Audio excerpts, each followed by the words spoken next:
இதே anti depressions, anxiolytics, anti anxiety medications, sleeping pills, இது எல்லாமே நீங்கள் பார்த்தீங்கன்னா உங்கள் உடம்பு அஃபெக்ட் பண்ணும். இன்ஃபர்டிலிட்டி வர வைக்கும். உங்கள் உடம்புல வந்து தேவைக்கு அதிகமாக ஸ்லீப்பை இன்டியூஸ் பண்ணும், ஆர்டிஃபிஷியலாக ஸ்லீப்பை இன்டியூஸ் பண்ணும். அப்போ என்ன ஆகிடுச்சுன்னா உங்கள் பாடி வந்து நிறைய ரிஸ்க் ஃபேக்டர்ஸை வந்துடும். கரெக்டுங்களா? ஆன்டி டிப்ரெஷன் மாத்திரம்னா உங்களுடைய ஹார்மோன்ஸை கம்ப்ளீட்டாக இன்டர்சேஞ்ச் பண்ணி விட்டுரும், அந்த பேலன்ஸை ரிமூவ் பண்ணி விட்டுரும். அதனால் நான் வந்து என்ன பார்த்தேன்னா இந்த ஐடி ஃபீல்டுக்கு ஒரு நல்லது செய்யும். அப்போது எங்ககிட்ட இருக்கிற இந்த ஸ்ட்ரெஸ் ரிலாக்ஸேஷன் தெரப்பிஸ் எப்படி இருக்கு பாருங்களேன். இந்த ஹோல் பாடி மசாஜ் தெரப்பிஸ் பண்ணுவாங்க. இந்த பவுடர் மசாஜ், ஆயில் மசாஜ், இந்த அபியங்கம், உத்வர்த்தனம், ஷிரோதரா ட்ரீட்மெண்ட்டுன்னு பார்த்துக்கிங்களேன். ஆயிலை வந்து ஹெட்டில் அழகாக போட் பண்ணிகிட்டே இருப்பாங்க.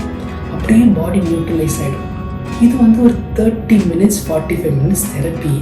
அப்படி பாடியை ஹீட்டை ரிமூவ் பண்ணி சில் அவுட் ஆகிடும், அப்படி டீஸ்ட்ரெஸ் ஆகிடும், அப்படி மைண்டை கூலிங் ஆகிடும், அப்படி பாடியை ரிலாக்ஸ் பண்ணி விட்டுடும். அப்போ இது என்ன நடக்குது? நான் வந்து ஸ்ட்ரெஸ்ஸை அக்யூமுலேட் பண்ண வேண்டாம், நான் வந்து ஸ்ட்ரெஸ்லேருந்து வெளியே வர வேண்டாம். எனக்கு ஃபீல்டை நான் நல்லா பண்ணுறேன், ஆனால் இதை வந்து என்னுடைய பாடியை அஃபெக்ட் பண்ணாது. அது மட்டும்தான் கேட்டிங்கன்னா கிடையாது.